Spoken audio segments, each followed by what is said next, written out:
이제 우리 대통령님이 청와대에 계신 5년 내내 거의 화난 상태로 제가 살았다는 거 여러분 기억하실 겁니다. 맨날 백분 토론 나와서 싸우고 SBS 나가서 싸우고 하루가 멀다 하고 나가서 쌈질하는 걸로 제가 세월을 거의 다 보낸 것 같아요. 실제로 돌이켜보면 저는 화난 상태였던 것 같아요. 늘.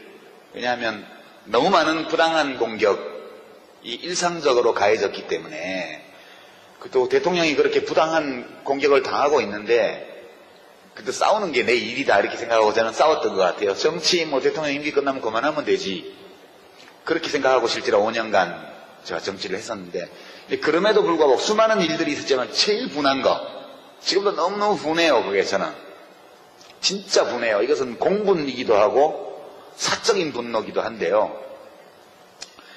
이제 노무현 대통령이 스스로 목숨을 끊으셨지만 죽인 거라고 저는 생각해요. 죽어야 되겠다라고 생각하도록 만들었어요. 누가? 우리 정영월 선생님은 소심하셔가지고 청와대에 계신 분이라던데 이명박 씨가 그렇게 한 거죠. 그죠? 요새 세월호 사고 나고 나서 숨만 쉬고 있는지 숨도 안 쉬는지 모르겠지만 나타나지도 않잖아요. 최초의 원인 제공자 아니겠어요? 설령제 한 20년 있던 거를 25년 30년으로 풀어가지고 18년 넘은 배를 들여오게 만든 사람이 이명박 대통령이잖아요. 적어도 최소한 인간으로서의 도리를 안다면 지금이라도 나의 이것도 규제 완화가 잘못된 거다 미안하다 이 얘기해야 맞는 거 아니에요? 진짜 인간도 아니다 그런 생각이 저는 들어요. 저질이다 이거는. 근데 이미 권력 없는 전직 대통령 욕해본들 뭐 하겠어요. 그렇지만 너무 분한 거는 노무현 대통령은 약점도 많고 그런 분이지만 좋은 사람이었어요. 똑똑하고요. 대학은 안 나오셨지만 지식도 많았고요. 논리적으로 사고할 줄 알고 품격이 있는 분이었어요. 맨날 조정동에서는 품이 없다고 얘기를 하는데 인간적 품격으로 치면 정말 품격이 있는 분이었어요. 사람을 사랑할 줄 알고 마음을 소통할 줄 알고 자기 잘못이 있을 때 그걸 금방 깨닫고 인정하고 고치려고 노력했던 분이에요. 이게 품격이 있는 인간이죠. 품위가 있는 인간이죠. 이명박 대통령은 진짜 품위가 없는 저질이거든요. 저는 노무현 대통령처럼 사랑받을 자격이 충분한 품격이 있는 인간이 그런 야비하고 저열한 인간에게 죽었다. 이게 진짜 분해요. 지금 생각해도 너무너무 분해요. 그리고 복수를 해야 되는데 우아하게 복수를 해야 될 텐데 그 생각을 많이 하죠. 이것은 저는 일정 부분 사적인 감정인 동시에 공적인 분노라고 저는 생각을 합니다.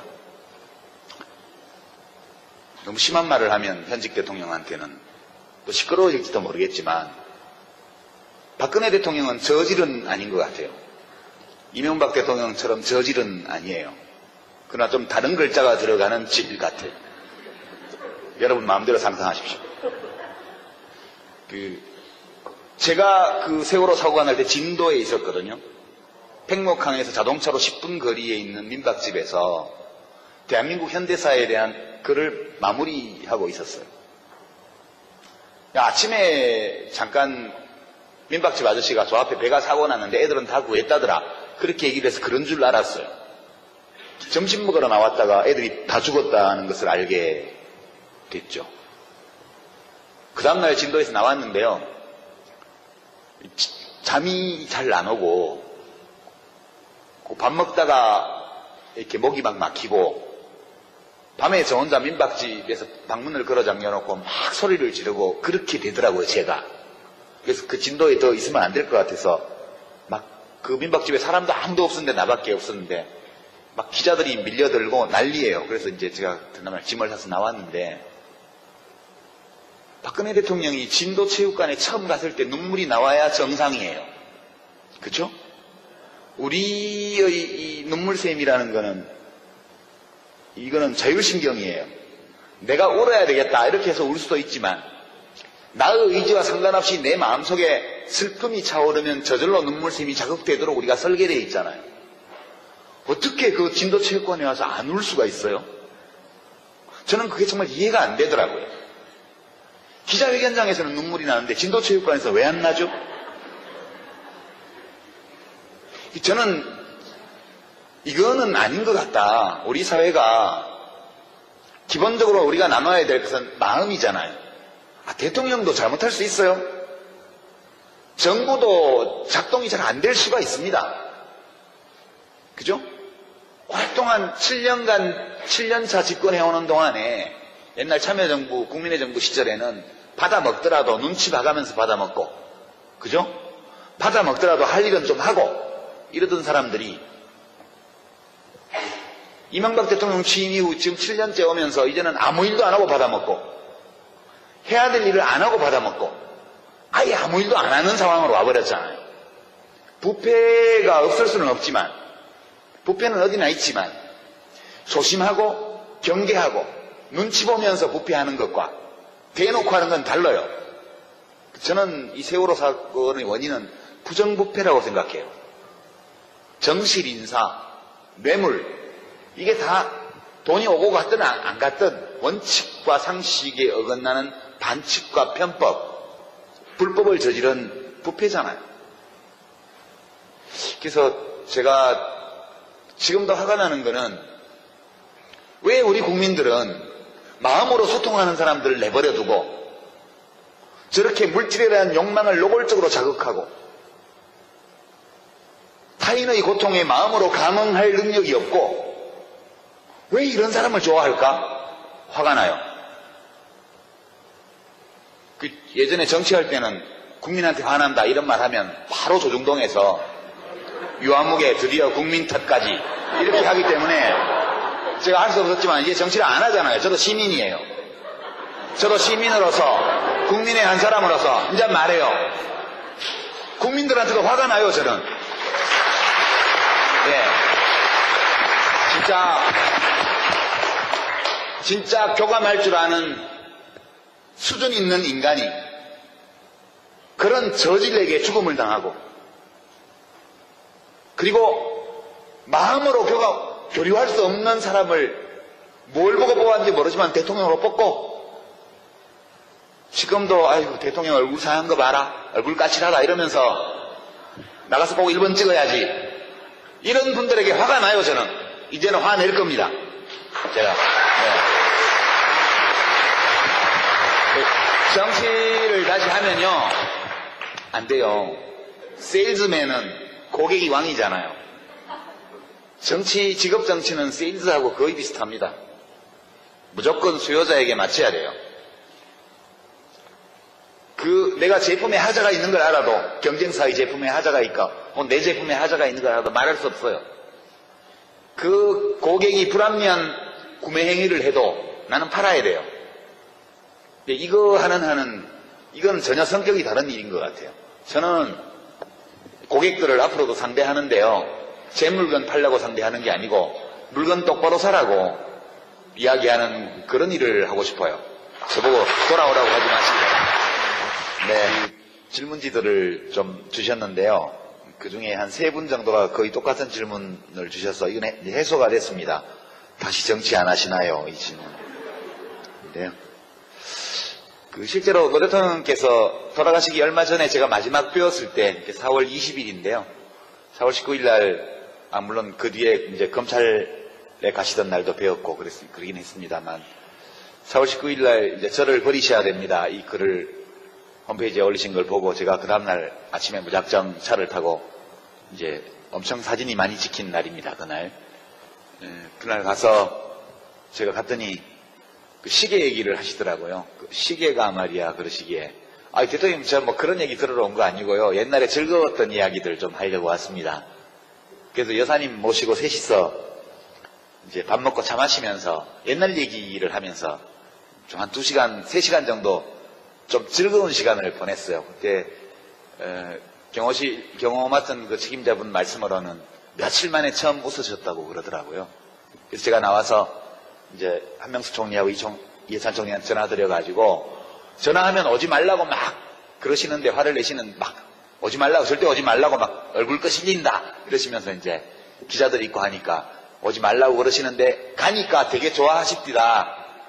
그러니까 시골 어르신들이 추석 때 저 못 가겠는데 그러면 그래 바쁜데 회사 일도 바쁜데 안 와도 된다 이러지만 속으로 서운하고 길도 막히는데 말하고 오려고 이렇게 얘기하지만 가면 되게 좋아하시는 거하고 똑같더라고요. 그래서 그 기억도 나고 하는데 그때 4월 20일 날 제가 갔을 때 저한테 진지하게 그렇게 말씀하셨어요. 그 전까지는 저 유아무개 정치적으로 제기를 시켜야 되니까 은평을 재선거에 나가도록 하면 어떨까 뭐 이런 얘기를 누구한테 하셨던데 그날은 진짜 이 사회를 바꾸려면 정치만 가지고는 안 되는 것 같다고. 그래서 당신은 정치하지 마라 그러시고. 그럼 뭐 해요? 그랬더니 젊은 사람들 만나서 강연도 하고 글도 쓰고 그게 더 낫지.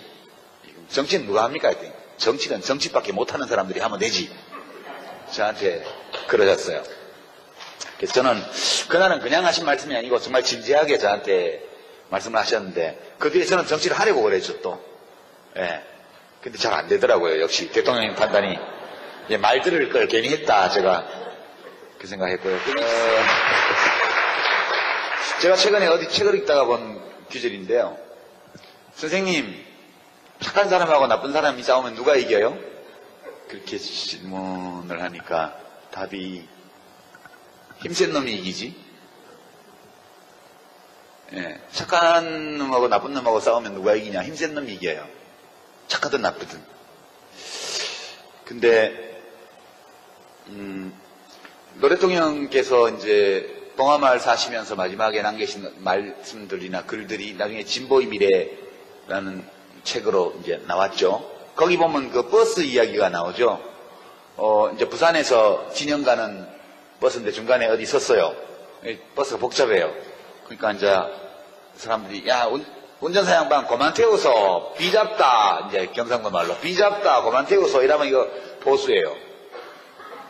안으로 좀 들어가 봅시다. 같이 타고 가게. 이렇게 말하면 이게 진보래요. 그게 이제 노무현 대통령의 보수 진보 분류법이었어요. 이제 그분은 무슨 복잡한 문제든 이렇게 쉽게 바꿔내는 능력이 있는 분이셨어요. 그러니까 언어 감각이 거의 마술사의 수준에 있으신 분이세요. 그런 점에서는. 그러니까 비잡다 그만 태워라 이렇게 얘기하는 건 보수고 좀 안으로 좀 들어갑시다. 같이 타고 가게. 이렇게 말하면 진보라는 거죠. 그 차이가 뭘까요? 저는 그것이 타인의 고통, 타인의 아픔, 다른 사람의 소망에 감응하는 능력의 차이라고 봐요. 그 감응 능력이 적은 사람이 보수가 돼요. 그 감응을 잘하는 사람이 진보적이에요. 그러니까 보수 진보는 무슨 노동자 계급이라서 진보가 되는 게 아니에요. 제 생각에는. 노동자 계급에 속해도 타인의 고통에 감응할지 모르면 자기 임금 올리는 데만 관심이 있는 거예요. 그죠? 자기는 강남에 사는 뭐 몇백억 부자지만 다른 사람의 고통에 너무 마음이 아픈 사람은 희망버스를 타고 한진중공업으로 가는 거예요. 이게 어찌 보면 계급적 귀속이나 이런 것들은 여러 요인 중에 하나고 그다지 중요한 것이 아닐 수도 있다 저는 그렇게 생각을 합니다. 이렇게 생각하니까 저는 막시스트가 못 되는 거죠. 네? 막스가 18살 때 쓴 글을 보면 저는 되게 좋아하는 문장인데 그때는 뭐 작가도 뭣도 아니었던 거예요. 사회주의자도 아니었던 거죠. 근데 그런 문장을 썼대요. 이 세상에 모든 사람들 중에서 행복하지 않은 사람이 한 사람이라도 있다면 나는 그런 세상에 살고 싶지 않다고. 예. 마르크스는 그런 감흥 능력이 아주 굉장히 컸던 사람이죠. 제가 세월호 사고가 나고 나서 뭐 국민 미개 국민 뭐 이런 얘기 돌고 뭐 대통령이 죽였냐 뭐 왜 대통령 보고 그냐 뭐 유족이 무슨 벼슬이냐 이런 말들이 주로 새누리당 주변에서 많이 나오는 건 아시죠? 예. 그러니까 저게 뭐냐 이래서 이제 어떤 분이 평하기를 이 싸움은 진보와 보수의 싸움이 아니고 인간 대 짐승의 싸움이다. 그렇게 얘기하는 걸 제가 어디서 봤는데요. 짐승은 좀 과장된 거죠. 그러니까 이제 정확하게 표현하면 타인의 고통에 감응할 줄 아는 인간과 타인의 고통에 감응하는 능력이 극히 약하거나 그런 능력이 없는 전문 용어로 따옴표 치고 사이코패스 혹은 소시오패스와의 싸움이라는 거예요. 그러니까 이 타인의 고통에 감응하는 능력이 전적으로 결여되고 공격적 성향이 있으면 이 연쇄살인범이 되잖아요. 그런 분들 중에서 나오잖아요. 연쇄살인범이. 그러니까 저는 그렇게 생각해요. 지금 이 질문 주신 분이 무엇 때문에 고민하시는지 알겠는데 사회를 바꾸는 힘은 악해져서 나오는 게 아니에요. 악하면 사회를 못 바꿔요. 그리고 악해져야 힘을 키울 수 있는 것도 아니라고 봐요. 진짜 큰 힘, 우리 대한민국을 이만큼의 민주주의라도 이루어지는 나라로 만든 힘이라는 것은 그 자체로서는 작지만 약하지만 선한 마음들이 수백만 수천만이 모여서 이 변화를 만들어낸 거기 때문에요. 우리는 착한 가운데 힘이 세져야 된다. 저는 그렇게 생각을 합니다. 이게 둘 다 간단치 않은 질문이긴 해요. 근데 이제 노 대통령께 제가 이렇게 직접 여쭤본 적은 없어요. 왜 이 길을 오셨습니까? 그러나 이제 제가 느끼는 바가 있죠. 느끼는 바가 있고. 그런데 여러 가지 답을 할 수 있겠지만 이제 제 경우도 그러하고 노무현 대통령 경우도 그렇고 이게 왜 정치를 했을까? 왜 대통령이 되려고 하셨을까? 왜 그런 방식으로 대통령직을 수행하셨을까? 그리고 왜 그런 식으로 떠나셨을까? 이 전체를 생각해 보면 노무현 대통령은 자기 자신을 굉장히 적극적으로 표현하고 사신 분이라는 생각이 들어요. 이게 이제 자아실현이라는 말이 자기 자신의 가능성, 자기의 개성, 그리고 자기의 지향, 그러면 내가 도달할 수 있는 가장 높은 곳까지 도달하려는 의지, 이런 것들이 이제 자아거든요. 노무현 대통령은 이제 속된 표현으로 하면 야심이 이만저만한 분이 아니셨어요. 그 야심이 내가 대통령이 돼야 되겠다. 이거는 그렇게 큰 야심이 아니에요. 그분의 야심은 반칙하지 않고도 이길 수 있다는 것을 보여주겠다. 그런 거예요. 그거는 대통령이 되는 것보다 훨씬 어려워요. 대통령이 되는 것을 목표로 삼으면 그냥 반칙을 해서라도 하면 되죠. 그렇지만 대통령이 되는 것이 목표가 아니고 반칙하지 않고도 이길 수 있다는 증거가 되고 싶다. 이렇게 되면 이 야심은 정말 대단한 거거든요. 그래서 저는 이제 노 대통령이 야심이 굉장히 큰 분이었다. 그리고 그런 큰 야심을 내면에 가지고 있는 그분의 그분의 인격적 자아라는 것은 굉장히 독특한 면이 있었던 것이고, 그 점이 보통의 우리들과 좀 다른 점이 아니었을까, 그렇게 생각하고, 닮고 싶어도 닮으려고 노력은 할 수 있는데 꼭 닮기는 어려운 분인 것 같다, 이분은. 네, 그런 생각이에요.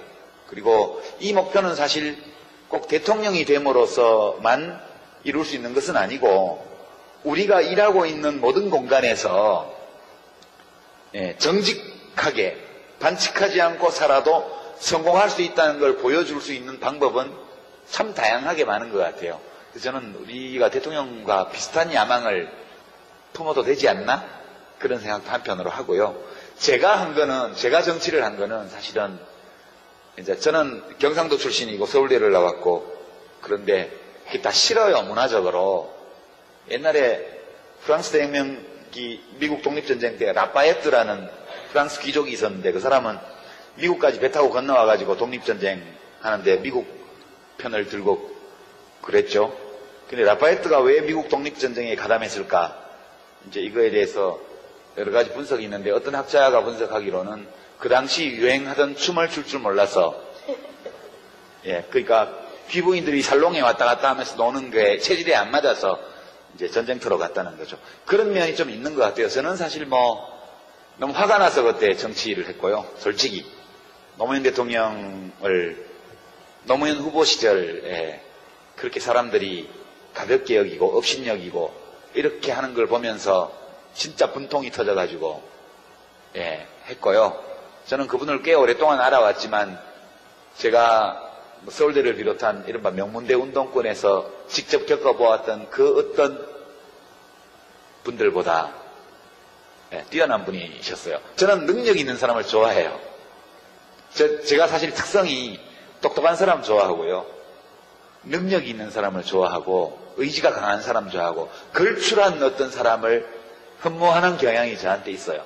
근데 노무현 대통령은 제가 본 모든 정치인 가운데 가장 걸출한 분이셨는데 사람들이 그걸 인정 안 하고 그분보다 훨씬 못하면서 또 자기가 더 훌륭하다고 생각을 하고 생각만 하면 좋은데 드러내놓고 그런 걸 표현하고 하는 것이 저로서는 참 참기 어려워서 그래서 자원봉사를 했고 그러다 보니까 뭐 정당도 하게 되고 그러다 보니까 국회의원도 되고 그러다 보니까 장관도 하고 이렇게 이제 왔던 거죠. 저는 어떻게 보면 제 결단으로 정치를 했던 것은 아니었죠. 그런 거고 그렇습니다. 그리고 저는 노 대통령님보다 글을 잘 쓰거든요. 정치는 잘 못하지만 그렇게 말씀드리고 그러니까 그 노무현 대통령의 모든 삶과 죽음은 그 노무현이라는 자연인의 자기 표현이었다. 저는 그렇게 생각합니다. 그 다음에 두 번째, 이제, 소위 새누리당 보수 세력, 현재 집권 세력, 이분들도 진짜 애국심이 있냐? 그죠? 진짜 나라를 위해서 일하려고 하냐? 그냥 말만 그렇게 하고 실제로는 자기 이익만 누리려고 하나? 덕담을 해줄 수 있으면 좋겠는데요. 그분들도 그런 좋은 의도를 갖고 있어.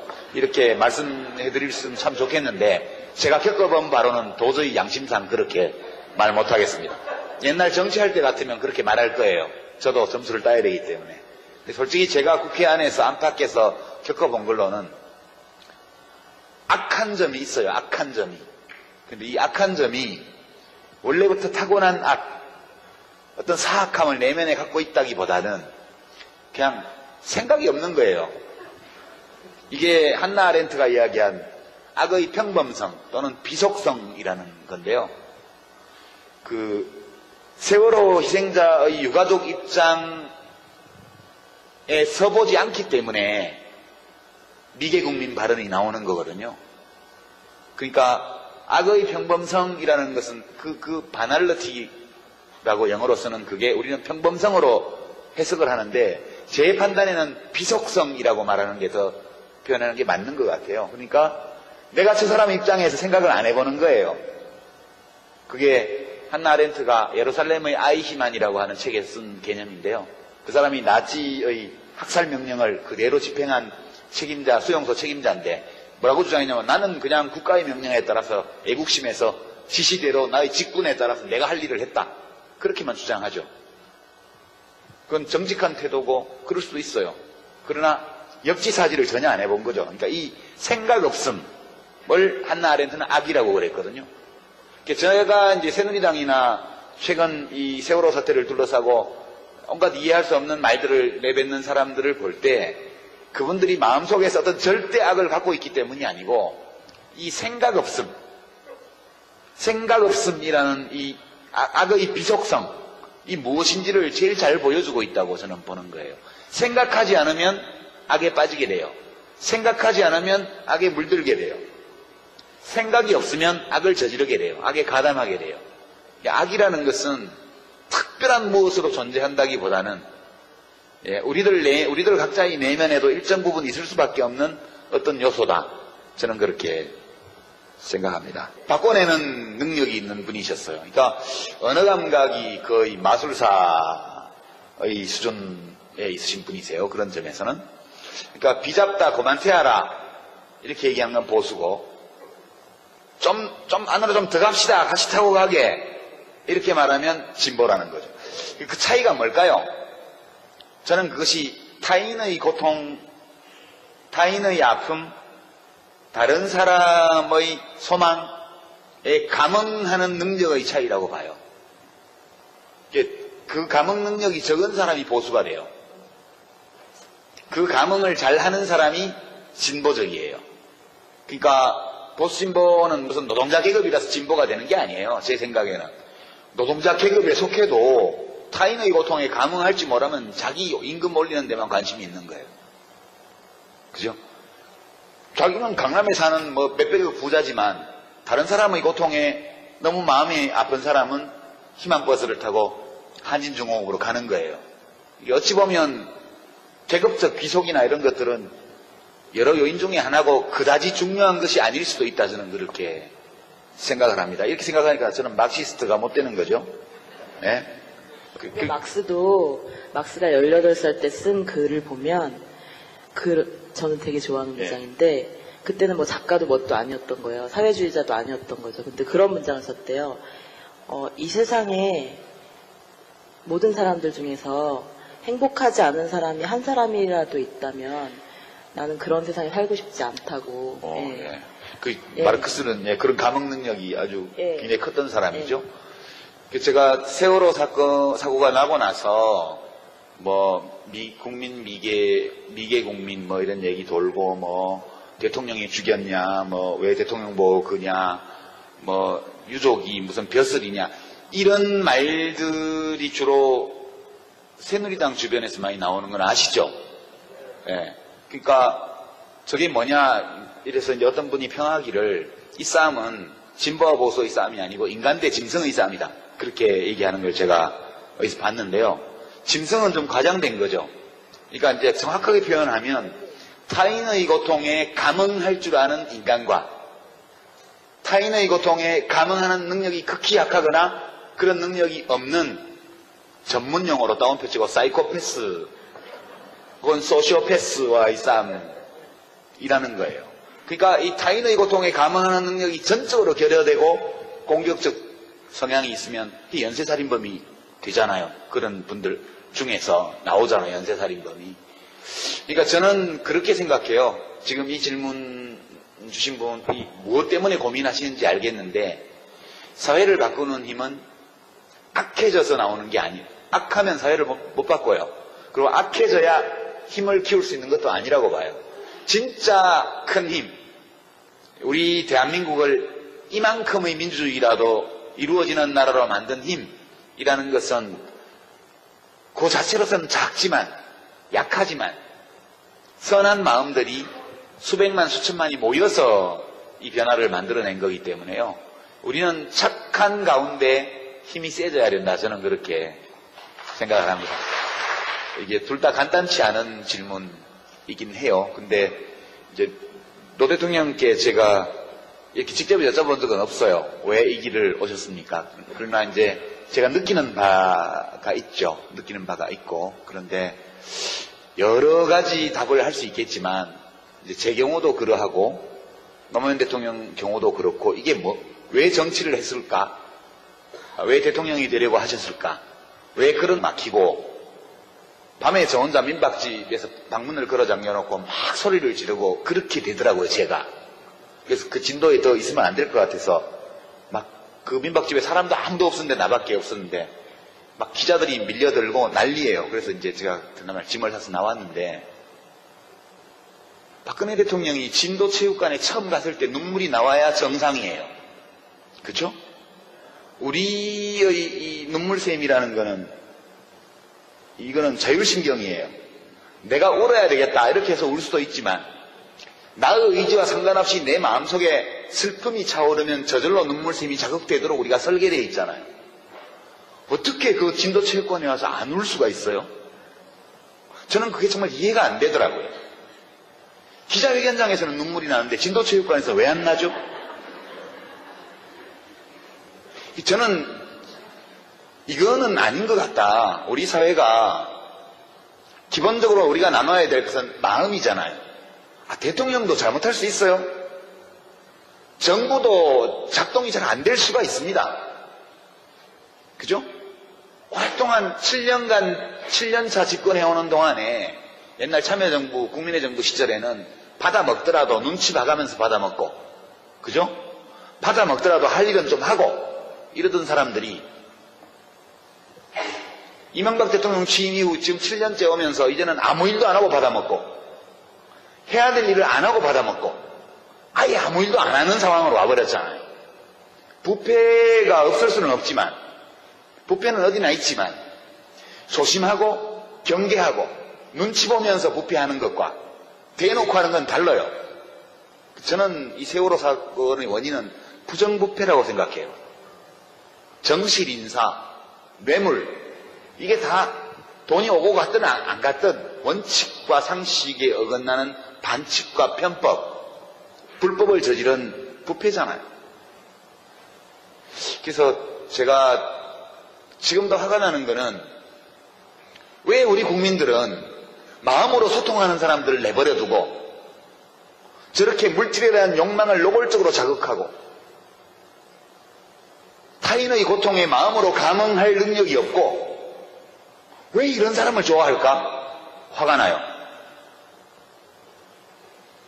예전에 정치할 때는 국민한테 화난다 이런 말 하면 바로 조중동에서 유아무개 드디어 국민 탓까지 이렇게 하기 때문에 제가 할 수 없었지만 이제 정치를 안 하잖아요. 저도 시민이에요. 저도 시민으로서 국민의 한 사람으로서 이제 말해요. 국민들한테도 화가 나요. 저는. 네. 진짜 교감할 줄 아는 수준 있는 인간이 그런 저질에게 죽음을 당하고 그리고 마음으로 교류할 수 없는 사람을 뭘 보고 뽑았는지 모르지만 대통령으로 뽑고 지금도 아이고 대통령 얼굴 상한 거 봐라 얼굴 까칠하다 이러면서 나가서 꼭 1번 찍어야지 이런 분들에게 화가 나요. 저는 이제는 화낼 겁니다. 제가 정치를 다시 하면요 안 돼요. 세일즈맨은 고객이 왕이잖아요. 직업 정치는 세일즈하고 거의 비슷합니다. 무조건 수요자에게 맞춰야 돼요. 내가 제품에 하자가 있는 걸 알아도 경쟁사의 제품에 하자가 있고 내 제품에 하자가 있는 걸 알아도 말할 수 없어요. 그 고객이 불합리한 구매 행위를 해도 나는 팔아야 돼요. 이건 전혀 성격이 다른 일인 것 같아요. 저는 고객들을 앞으로도 상대하는데요. 제 물건 팔려고 상대하는 게 아니고 물건 똑바로 사라고 이야기하는 그런 일을 하고 싶어요. 저보고 돌아오라고 하지 마시고. 네, 질문지들을 좀 주셨는데요. 그 중에 한 3분 정도가 거의 똑같은 질문을 주셔서 이건 해소가 됐습니다. 다시 정치 안 하시나요? 이 질문. 네. 실제로 노 대통령께서 돌아가시기 얼마 전에 제가 마지막 뵈었을 때 4월 20일인데요.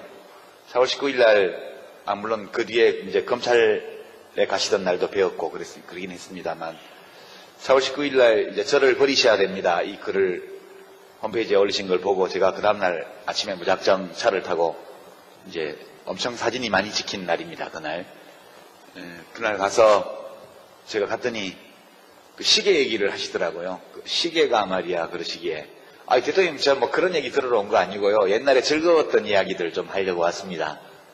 그래서 여사님 모시고 셋이서 이제 밥 먹고 차 마시면서 옛날 얘기를 하면서 좀 한 2시간, 3시간 정도 좀 즐거운 시간을 보냈어요. 그때 경호 맡은 그 책임자분 말씀으로는 며칠 만에 처음 웃으셨다고 그러더라고요. 그래서 제가 나와서 이제 한명숙 총리하고 이해찬 총리한테 전화드려가지고 전화하면 오지 말라고 막 그러시는데 화를 내시는 막 오지 말라고 절대 오지 말라고 막 얼굴 끄실린다 이러시면서 이제 기자들 있고 하니까 오지 말라고 그러시는데 가니까 되게 좋아하십디다. 그러니까 시골 어르신들이 추석 때 저 못 가겠는데 그러면 그래 바쁜데 회사 일도 바쁜데 안 와도 된다 이러지만 속으로 서운하고 길도 막히는데 말하고 오려고 이렇게 얘기하지만 가면 되게 좋아하시는 거하고 똑같더라고요. 그래서 그 기억도 나고 하는데 그때 4월 20일 날 제가 갔을 때 저한테 진지하게 그렇게 말씀하셨어요. 그 전까지는 저 유아무개 정치적으로 제기를 시켜야 되니까 은평을 재선거에 나가도록 하면 어떨까 뭐 이런 얘기를 누구한테 하셨던데 그날은 진짜 이 사회를 바꾸려면 정치만 가지고는 안 되는 것 같다고. 그래서 당신은 정치하지 마라 그러시오. 그럼 뭐 해요? 그랬더니 젊은 사람들 만나서 강연도 하고 글도 쓰고 그게 더 낫지. 정치는 누가 합니까? 했더니 정치는 정치밖에 못하는 사람들이 하면 되지. 저한테 그러셨어요. 그래서 저는 그날은 그냥 하신 말씀이 아니고 정말 진지하게 저한테 말씀을 하셨는데 그 뒤에 저는 정치를 하려고 그랬죠 또. 예. 근데 잘 안 되더라고요. 역시 대통령님 판단이 말 들을 걸 괜히 했다 제가 그 생각했고요. 제가 최근에 어디 책을 읽다가 본 규절인데요. 선생님, 착한 사람하고 나쁜 사람이 싸우면 누가 이겨요? 그렇게 질문을 하니까 답이 힘센 놈이 이기지? 예, 착한 놈하고 나쁜 놈하고 싸우면 누가 이기냐? 힘센 놈이 이겨요. 착하든 나쁘든. 근데 노 대통령께서 이제 봉화마을 사시면서 마지막에 남기신 말씀들이나 글들이 나중에 진보의 미래라는 책으로 이제 나왔죠. 거기 보면 그 버스 이야기가 나오죠. 이제 부산에서 진영 가는 버스인데 중간에 어디 섰어요. 버스가 복잡해요. 그러니까 이제 사람들이 야 운전사 양반 그만 태워서 비잡다, 이제 경상도 말로 비잡다 그만 태워서 이러면 이거 보수예요. 좀 안으로 좀 들어가 봅시다. 같이 타고 가게. 이렇게 말하면 이게 진보래요. 그게 이제 노무현 대통령의 보수 진보 분류법이었어요. 이제 그분은 무슨 복잡한 문제든 이렇게 쉽게, 저는 사실 이제 우리 대통령님이 청와대에 계신 5년 내내 거의 화난 상태로 제가 살았다는 거 여러분 기억하실 겁니다. 맨날 백분 토론 나와서 싸우고 무슨 SBS 나가서 싸우고 하루가 멀다 하고 나가서 쌈질하는 걸로 제가 세월을 거의 다 보낸 것 같아요. 실제로 돌이켜보면 저는 화난 상태였던 것 같아요. 늘. 왜냐하면 너무 많은 부당한 공격이 일상적으로 가해졌기 때문에, 또 대통령이 그렇게 부당한 공격을 당하고 있는데 그때 싸우는 게 내 일이다 이렇게 생각하고 저는 싸웠던 것 같아요. 정치 대통령 임기 끝나면 그만하면 되지 그렇게 생각하고 실제로 5년간 제가 정치를 했었는데, 그럼에도 불구하고 수많은 일들이 있었지만 제일 분한 거, 지금도 너무너무 분해요. 그게 저는 진짜 분해요. 이것은 공분이기도 하고 사적인 분노기도 한데요. 이제 노무현 대통령이 스스로 목숨을 끊으셨지만 죽인 거라고 저는 생각해요. 죽어야 되겠다라고 생각하도록 만들었어요. 누가? 우리 정영월 선생님은 소심하셔가지고 청와대에 계신 분이라던데, 이명박 씨가 그렇게 한 거죠. 그죠? 요새 세월호 사고 나고 나서 숨만 쉬고 있는지 숨도 안 쉬는지 모르겠지만 나타나지도 않잖아요. 최초의 원인 제공자 아니겠어요? 설령제 한 20년 있던 거를 25년 30년으로 풀어가지고 18년 넘은 배를 들여오게 만든 사람이 이명박 대통령이잖아요. 적어도 최소한 인간으로서의 도리를 안다면 지금이라도 나의 이것도 규제 완화가 잘못된 거다, 미안하다, 이 얘기해야 맞는 거 아니에요? 진짜 인간도 아니다 그런 생각이 저는 들어요. 저질이다 이거는. 근데 이미 권력 없는 전직 대통령 욕해본들 뭐 하겠어요. 그렇지만 너무 분한 거는, 노무현 대통령은 약점도 많고 그런 분이지만 좋은 사람이었어요. 똑똑하고요. 대학은 안 나오셨지만 지식도 많았고요. 논리적으로 사고할 줄 알고 품격이 있는 분이었어요. 맨날 조정동에서는 품이 없다고 얘기를 하는데 인간적 품격으로 치면 정말 품격이 있는 분이었어요. 사람을 사랑할 줄 알고 마음을 소통할 줄 알고 자기 잘못이 있을 때 그걸 금방 깨닫고 인정하고 고치려고 노력했던 분이에요. 이게 품격이 있는 인간이죠. 품위가 있는 인간이죠. 이명박 대통령은 진짜 품위가 없는 저질이거든요. 저는 노무현 대통령처럼 사랑받을 자격이 충분한 품격이 있는 인간이 그런 야비하고 저열한 인간에게 죽었다. 이게 진짜 분해요. 지금 생각해도 너무너무 분해요. 그리고 복수를 해야 되는데 우아하게 복수를 해야 될 텐데 그 생각을 많이 하죠. 이것은 저는 일정 부분 사적인 감정인 동시에 공적인 분노라고 저는 생각을 합니다. 너무 심한 말을 하면 현직 대통령한테는 또 시끄러워질지도 모르겠지만 박근혜 대통령은 저질은 아닌 것 같아요. 이명박 대통령처럼 저질은 아니에요. 그러나 좀 다른 글자가 들어가는 질 같아요. 여러분 마음대로 상상하십시오. 제가 그 세월호 사고가 날 때 진도에 있었거든요. 팽목항에서 자동차로 10분 거리에 있는 민박집에서 대한민국 현대사에 대한 글을 마무리하고 있었어요. 아침에 잠깐 민박집 아저씨가 저 앞에 배가 사고 났는데 애들은 다 구했다더라 그렇게 얘기를 해서 그런 줄 알았어요. 점심 먹으러 나왔다가 애들이 다 죽었다는 것을 알게 됐죠. 그 다음날 진도에서 나왔는데요. 잠이 잘 안 오고 밥 먹다가 이렇게 목이 막 방식으로 대통령직을 수행하셨을까? 그리고 왜 그런 식으로 떠나셨을까? 이 전체를 생각해 보면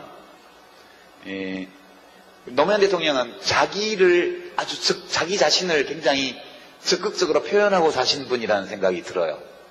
이게 이제 자아실현이라는 말이 자기 자신의 가능성, 자기의 개성, 그리고 자기의 지향, 그러면 내가 도달할 수 있는 가장 높은 곳까지 도달하려는 의지, 이런 것들이 이제 자아거든요.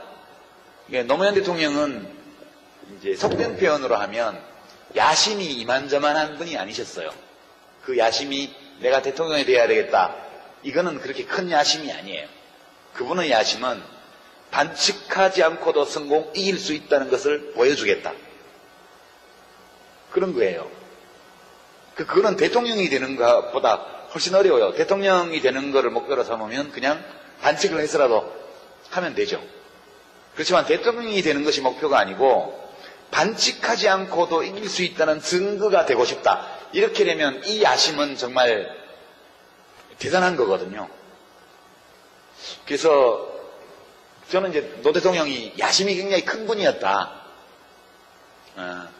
그리고 그런 큰 야심을 내면에 가지고 있는 그분의 그분의 인격적 자아라는 것은 굉장히 독특한 면이 있었던 것이고, 그 점이 보통의 우리들과 좀 다른 점이 아니었을까, 그렇게 생각하고, 닮고 싶어도 닮으려고 노력은 할 수 있는데 꼭 닮기는 어려운 분인 것 같다, 이분은.